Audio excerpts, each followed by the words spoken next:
Saxon Math 7-6, lesson 109. You guys, we are really getting up there. Let me show you where we're at.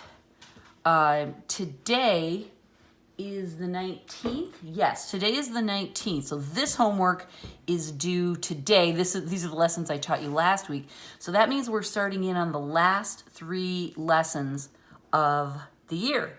Let me tell you that the last lessons at the end of any book, John uses this time to introduce some kind of, what would I say, offbeat material, some side topics that don't necessarily get the time they deserve when we're back here working in the heart of the class, but they're important topics that come up. He very often is using these lessons to build toward the future.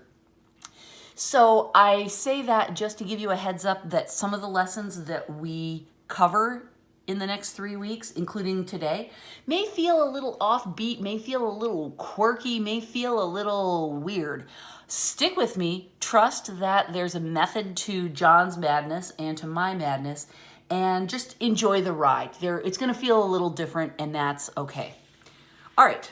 That's my speech. Oh, also, when we get here to the final, it'll be just like the other midterms that we've had in terms of the way, 10 problems, 5 points each. It'll be just like the spring midterm where I'll bring it to your house and drop it off in an envelope and you'll work it and leave it back for me. So that's a few words, a slight preview, a trailer, you might say, on the upcoming last 3 weeks of class. Okay, this lesson is fun. It's about symmetry.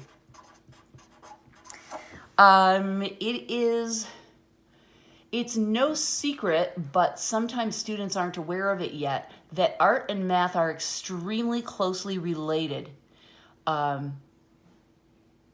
especially in terms of the way they fit in your brain. And this is one of the lessons where we see this really strong connection between art and math. It's super interesting. I used to teach art when my kids were coming up.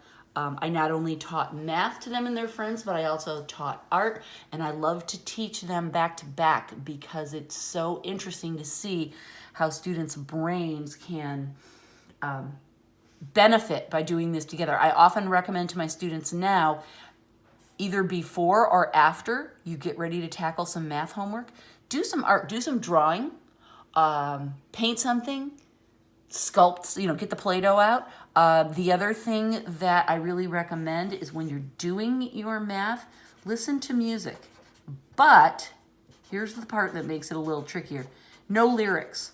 The words get in the way of what's going on here between the spatial ideas and the numbers.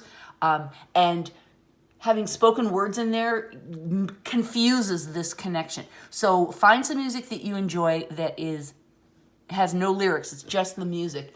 Doesn't have to be classical music, but that's a great source. But anything that you enjoy that doesn't have lyrics will do the trick.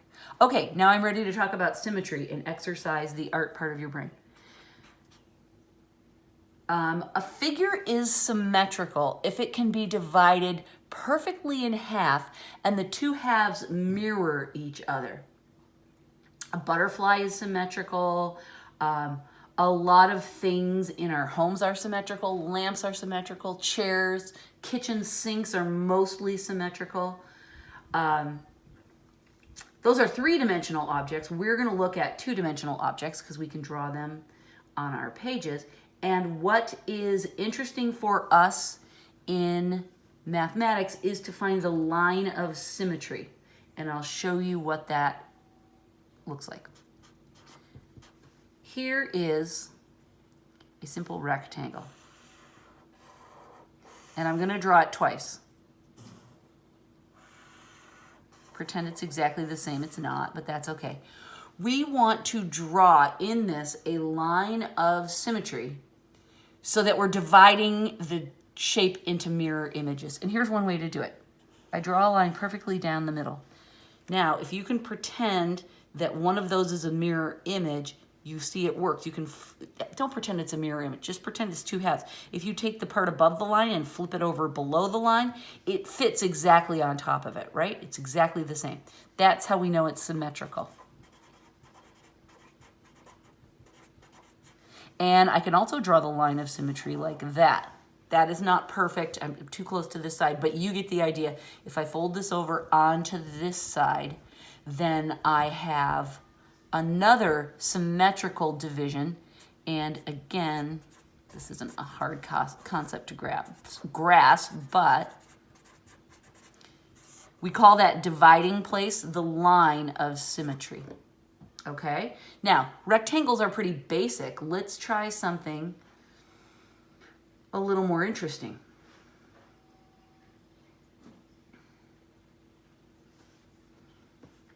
Example 110.2 has three shapes, and it says which of these does not appear to be symmetrical. Okay, so I'm going to draw all three of them so you can see them all at once, and then I'm going to flip the page and go on from there. A is a triangle that looks equilateral. All three sides look like the same length. B looks like a right triangle that has two sides matching. Ignore that part. That's not supposed to be there. And then this one is another right triangle, but the two legs of the right triangle are clearly not the same size. These are meant to be the same size. These are clearly not. Okay, so we're supposed to guess and then figure out, well, let me put it this way. We're supposed to find out which of these is not symmetrical of these three. And what we're going to do is look at each one, but I want you to right now make a guess in your own head. Which one of these do you think is the one that is not symmetrical? Okay, got your guess? Let's flip. So, shape A is the equilateral triangle. Pretend it's perfect. It's not. I'm going to draw three of them, because what's interesting about this shape is there are three different lines of symmetry we can draw through it. The first one, which to me is the most obvious, oh, that is not perfect. Pretend it's perfect, you guys, is right down the middle. We divide it in half that way. But here's another way to divide it.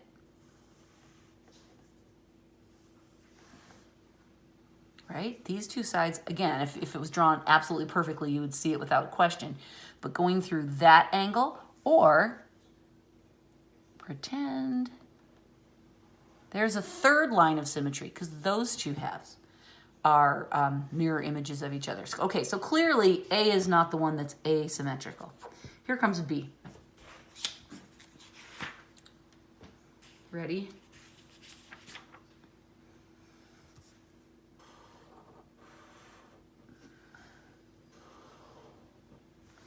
Okay, these two legs are equal, pretend. So this one we can drive right through there, and these two halves will be symmetrical. Notice that we can only create the one line of symmetry in this one, because if we take our cue from part A and say, okay, let's try putting it through each of the corners of the triangle. We put it through that one, that worked out. If we put it through this one, that's not going to work out. This one has a corner in it. And vice versa, if we put it through this corner, that's not going to work out. Okay, so B just has one line of symmetry. A had three. C is our problem child, you guys, because look what happens. No matter which line we put this through, that doesn't work. Or which angle we put this through, that doesn't work. And that doesn't work. So this one is not symmetrical. And in the art and math word, we have a word for that. It's called asymmetrical, which is a fancy way of saying not symmetrical. Okay? So that is lesson 110. And John's going to have you, I want you to do both A and B in the practice. And it's because it's really fun and cool. It's talking about letters of the alphabet. Are letters of the alphabet symmetrical? So I'll help you with a couple. A, look, if you divide it right down the middle, that creates two mirror images, doesn't it? B, you look at it and go, no, that's not going to work. But if you draw your B a certain way and put a line this way, yeah, it becomes symmetrical. So this is a really fun exercise. And I will say this, not everybody's brain adapts to seeing these lines of symmetry super easily. So have fun with it, play with it. If you're one of the people whose brain sees this naturally, thank God for building your brain the way that he did. If your brain doesn't see these lines really easily, don't worry, you have other gifts, but it's an interesting thing to practice so that you can see them more and more. Okay, I'm done talking. Bye.